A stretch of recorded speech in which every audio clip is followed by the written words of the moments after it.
नआउ बिहानै खुब जिब्रो फड्काएर मार्दिमला नि सिलिन्डर पड्काएर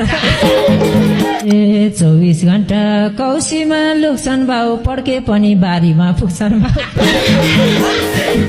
पड्के पनि पड्केला ठुलो आजकल भाउको भएको छ ढाडलो मुक्ति पाएछ टाउकाको खतबाट हाम्रो कपडा उठाउँछ छतबाट हाम्रो कपडा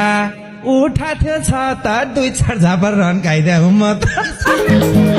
हामीलाई के भो मरे नि मर्ने थियो छेउमा लर धकाल्नु पर्ने थियो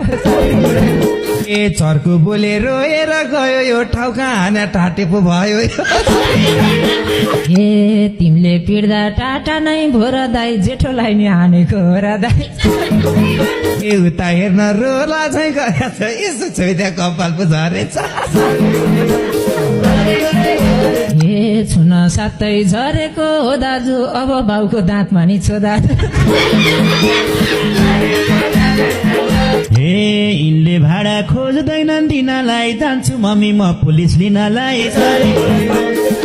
कानुन विषय खुब जान्ने भयो त्यो खुट्टा बाङ्गो गरेर गयो गल्ती गरिस् मासतिर नगर आमा चाहिँलाई भुताल नगर रिस उठेसी यति चाहिँ जाने कपाल भुताल घुँडा चाहिँ नहाने दुःख गरी मैले घर बनाए डाकाहरूले दीपावली मनाए अझै हामीलाई वचन लाएको छ हामीले दिएको भाडाले खाएको छ घर बेटी सा कसरी मिल्ने हाम्रा मासु पाकेसी थुक्ने तेरै बुबा मासुको खोजीमा बोडको हाली आउनुहुन्छ गोजीमा मासु माग्न आएका थिए एक दिन पर्दो रहेछ बोर्ड कामा टेक्दिन मर बरु कसेर पड्कामा अब आए त थुक्दै दाइ बोड्का रहन्छ तिम्रो लास शरम डर भाइ भोलिदेखि रुम खाली गर भाइ भोलिबाट छोडिदिन्छन् रुम बुढा बोडको लिएर पल्लो घर बुढा हान्न दाजु टिपेर लोराले हे पो हामीलाई बटुकिया छोराले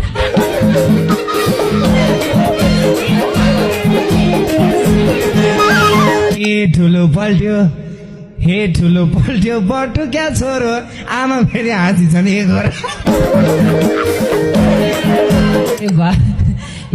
घर छोडेर रिसाको झोकमा जाऊ गोडकै छाप्नु छ भने चोकमा जाऊ बाङ्गो ढाड छ त्यही पनि भाँच्दिने मासु नदे ढोकामै नाच्दिने एक दिन मेरो नाचा थिए ढोकामा लौरो लिएर बजाइदिएको खामा हान्ने रन्न बटुकी चाटेर कुन दिन खान्छन् आफ्नै हात काटेर के भाका हुन यी केटा केटी सोझो भोरा हे प्याउनी घर बेटी चिन्नी जातिले त कोठा सर भन्छन् टोलमा सबले कचौरे घर भन्छन् पेउ बाबु नानी हो परिवार डाकी घर बेटीको मर्यादै नराखी चरी गुडैमा हामी पनि सडेरै गयो दाइ कचौरेको बालवाला भयो दाइ